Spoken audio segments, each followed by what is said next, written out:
Let's just jump into it. The Raptors have 17 games left, and they are free falling. Like, my God, this season has been amazing. Brandon Ingram, all-star. Scotty Barnes, all-star. Darko, coaching all-star. We've been in fifth place, fourth place most of the season.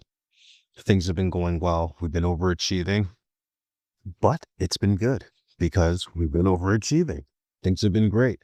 But the last couple games, and specifically the most recent game against the Pelicans last night, my God, it's giving me classic old school Raptor vibes before the championship when we'd always fall apart and stupid things would happen. I thought those days were over. Clearly, they are not. Now, let's just cut straight to it. The play that everybody's talking about, the picture and video heard around the world yesterday. Dejounte Murray crossing up Jamal Shed and standing over him as he's on the floor, flexing on him. The Pelicans are up by like 20 points. The Raptors get their ass kicked as fucking usual lately. And the end of the game, the Pelicans are pouring it on because they're the worst team in the league and they're beating a decent team in the Raptors. And Dejounte Murray's been injured for like 2 years and he's feeling good, playing good. I don't know what came over him or who he thinks he is, but he stood over Jamal Shed Allen Iverson in the finals against Toronto. But even worse, he flexed on him and he looked down on him and he called him a bitch. And it was a whole moment. And the thing that gets me the most is no one on the team defended Jamal. He looked like a bitch, straight up. The Raptors are my favorite team in the world. He looked like a bitch. No one helped him. Scotty was on the court. Brandon was on the court. I believe Emmanuel Quickly was on the court. And I think Jacoby Walter. And none of them did anything. I rewound it 7 million times. I watched every single person. Scotty pretended that he didn't know what was going on. He was literally scratching his head, looking around like, I don't, like, what's happening? Brandon Ingram was kind of wandering around like, oh, man, something's going on. And I get it. It's his old team. He's probably friends with everybody, and he was in an awkward situation. But still, it just looked bad. Emmanuel Quickly's the only one that ran up to Dejounte Murray and kind of pressed him a bit, but even that was a little bit lackluster. And I don't really expect much from Jacoby Walter. He's a second-year player, and he's not really that guy. So it is what it is. But it's just the bigger problem, man. Like, the second you learn sports, you learn to be down for your teammates, no matter what happens. I've had coaches tell me in high school and middle school, when I was playing basketball, the first thing you learn before you learn any play, before anything else matters, they tell you the teammate falls on the floor, you run and sprint to pick them up. If a fight breaks out, you better be touching someone's body. Like, you got to be doing something. And we're from Toronto, Canada. Hockey's big here. Hockey's it here. And we're used to toughness and real, like, enforcers. Serge Ibaka, Charles Oakley, Kyle Lowry. Even DeMar DeRozan wasn't taking no junk from nobody. Marc Gasol, gentle giant, but you weren't messing with Marc Gasol. I can go further and further and further. Even Vince Carter. Vince Carter wasn't no punk. You couldn't punk Vince Carter. Vince Carter was about that action if push came to shove. Alvin Williams, like, it goes on and on. We have a culture of, we haven't been the best team the whole time the Raptors have existed, that's for sure. But we ain't no punks. We're just not. I used to seeing that, and the consensus I'm getting online and just my friends that I'm talking to, no one was feeling that, man. I don't want to support a team that will let themselves look like that on TV. It's just not what I'm into, and it kind of is leaving a bad taste in my mouth. I know they're going through a hard time. They're overachieving. They're falling out of the playoff picture, all that stuff. But that little moment, man, it's the little things that really bothered me. I'm like, oh, you guys aren't even down for each other. Like, for real. Ah, like, how can you get behind that after watching that? That's how I feel. I can't.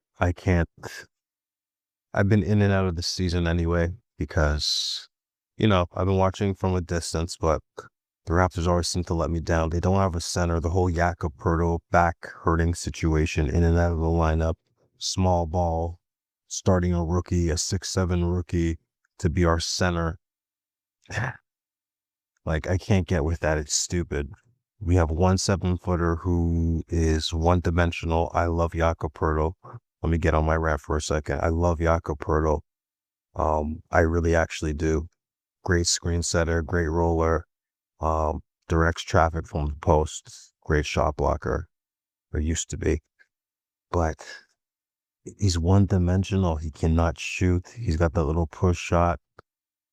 Great at layups, but he cannot shoot. He has no range, and he's never going to get that range, and he's losing athleticism every year, and he has no post game, and he's our only 7-footer. And after that, we have Jonathan Mobo or Trace Jackson Davis or CMB or Mamu, all who are 6'9" and under. We're always getting crushed on the boards. I'm tired of it. So I've been in and out of this team for that reason, because I'm just like, I don't know. It's like fool's gold. They're playing well, but when you look at the roster, it doesn't even make sense. And I haven't even started talking about Grady Dick's complete collapse. Like, what is going on there? It's not talked about enough. What is the deal with Grady Dick? What happened? He was supposed to be our future sniper shooter. Like, what happened? The guy goes to the bench, comes in the game, looks like a chicken with his head cut off. Doesn't provide any shooting. He's inconsistent. He's not great on defense. And I like him. I don't get it. I don't get it. 17 games, guys. 17 games to turn this around. We're in 7th place right now. We face Phoenix next game. We have 17 games to turn this around. I hope the internet pressure and the news articles being written about how soft the Raptors are, it sparks something and we can put some kind of fight into this playoff run. I do want to make the playoffs. I don't want to be a real rebuilding team and going to the lottery and all that stuff. Like, I get it, but I don't want to, I want to win. I want to win. Now, I'm tired of the rebuilds. I'm tired of the bullshit. I get it might be necessary, but I'm tired of it and I want to win. We have 2 All-Stars, a defensive player of the year candidate in Barnes, a fun point guard in Emmanuel Quickly, fun but flawed RJ Barrett, hometown kid. Like, we have something here. The league's wide open, but we're squandering it. And it's hard to watch. It's hard to watch. But we'll see what happens. Like I said, we face Phoenix in Phoenix after being clowned, after the internet, social media has been fucking giving it to the Raptors for the last 24 hours. They're a young team. They heard it. They're always on their phones. They saw it. They know everybody thinks that they are a bunch of meows. So we'll see how they respond. I'm quite interested, actually, because I don't see who's going to step up and be the leader. Scotty's a nice guy. Brandon's a nice guy. I'm not saying they're soft like that, but they're not Kyle and DeMar. You know what I'm saying? The Raptors don't have like a leader like that. And I get it's their first year being the Raptors, this version of the Raptors, so everyone's still trying to kind of figure out what their role is. I get that, but it's getting hard to watch. It's hard to ignore. The Raptors cannot win against good teams. Teams over 500, the Raptors can't beat. They're 4-18. Let me repeat. They have won 4 games and lost 18 against teams with a winning record. So if you can't beat good teams, how are you a good team? You're not. That's my point. It's pissing me off. I'm really, actually for real pissed off. This game pissed me off. The Raptors looked nonchalant. I'm not about nonchalant in basketball. It doesn't go together. Let me get back on my shit. When a man stands over you, when a man crosses you up and stands over you, over your body as the next man and calls you a bitch in an arena full of 20,000 people on live televised TV and you're a public figure and you do nothing and your team does nothing on TV, knowing that it's going to be a thing, nah, they cannot support that, man. I really, I have to go back to that. I cannot support that. I need an explanation.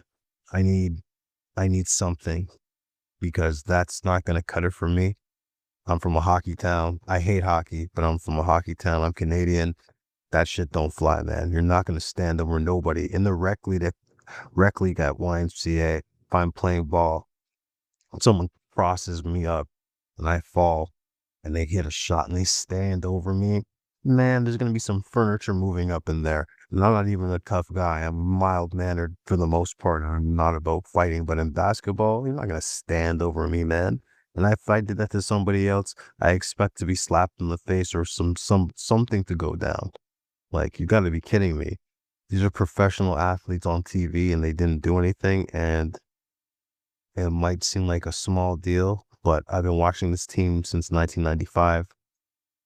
They've sucked many times, but we've never been a team that gets punked. You can Google Raptors fight compilation. Watch that for yourself on YouTube. I'll repeat it again. Raptors fight compilation. Raptor fights on YouTube. There's a clip after clip after clip. The Raptors are known, or not known, but have never been known for being soft like that. So this is kind of a hard pill to swallow. Anyway, Raptorland's back, baby. I'm your host, AT. There'll be more uploads for the next 17 games. I want to see, this is a turning point. That's why I came back from the dead. This is a turning point. 17 games left. I want to see what this Raptors team is made of. And I want to document it. I want to see if Brandon Ingram and Scotty are going to rise to the level of a Batman and Robin and right this ship as we go into the playoffs and try to make some noise. Or we spectacularly collapse. And are back at the drawing board again at the end of the season. It's really up to the guys. And I'm honestly interested to see what happens. So I decided to fire up the old podcast and see what happens from here. So I'm back. Tell a friend. Raptorland. AT. Let's see what happens.